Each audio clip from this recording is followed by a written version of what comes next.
તો ભાઈ ખરેખર આ બેનનો તમે વિડીયો જુઓ એટલે કે દશામાનો મિત્રો એનામાં અવતાર આવ્યો હોય અને બેન ખરેખર ધોણતા એવું આપણે દ્રશ્ય જોવા મળ્યું છે।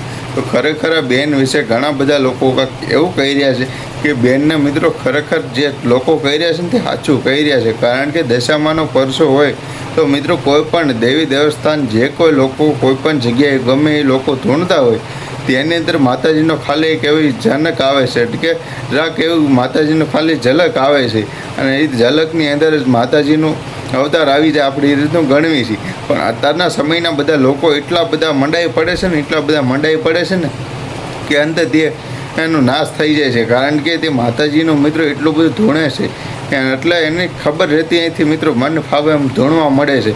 અને હવે તો મિત્રો દશામાના વ્રત શરૂ થઈ ગયા છે અને દશામાના વ્રતની અંદર આ બેને મિત્રો દશામાનું એવું ધોણી રહ્યા છે કે એના હાથની અંદર દેખાય છે કે કંકુનો મૂઠો ભર્યો છે અને બેન હાથ છોળી અને કંકુના ઢગલા કરી રહ્યા છે।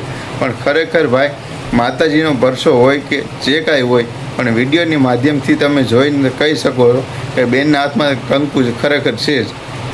તો ખરેખર બધા લોકો એમ કહી રહ્યા છે કે બેન તમે એ બે હાથ ખુલ્લા કરી અને હાથ સાફ કરી ખખેરી અને પછી કંકુ કાઢી બતાવો તો અમે માનવી તમે દશામાનો તમારામાં ચમત્કાર થયો છે। તો ખરેખર એ ભાઈની પણ વાત સાચી છે। ઘણા લોકોએ પણ એવું કીધું છે કે માતાજીનો ખાલી સેજ ઝલક હોય છે, ખાલી 1-2 સેકન્ડ વાત તાજ માતાજીનું કે આવીને પાછું વ્યૂ જાય છે અવતાર।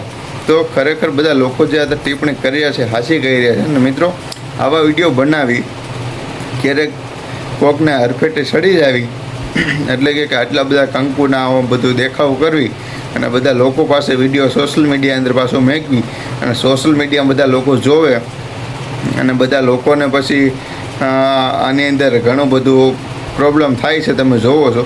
તો આવું બને ત્યાં સુધી ન મેકો તો વધુ સારું। કારણ કે જે કાંઈ છે મિત્રો આ વિડીયોની માધ્યમથી કહું છું આમાં આપણે કોઈનો કાંઈ તદ્દન એક પણ સવાલ એક પણ વિવાદ કરતા નથી, પણ જે કાંઈ છે મિત્રો તે બધાને સારા માટે કહું છું। અને આ વિડીયો ઉપર આપણે કાંઈ પુષ્ટિ નથી કરતા, પણ આ વિડીયોની અંદર જે દેખાઈ રહ્યું છે એની ઉપર તમને વાત કરી રહ્યો। બાકી હું પણ દશામાને માનું છું મિત્રો, પણ આવી રીતના નહીં મિત્રો, જેમ કે આપણે આછા હૃદયથી આછા મનથી અને આછા ભાવથી માનવી છીએ।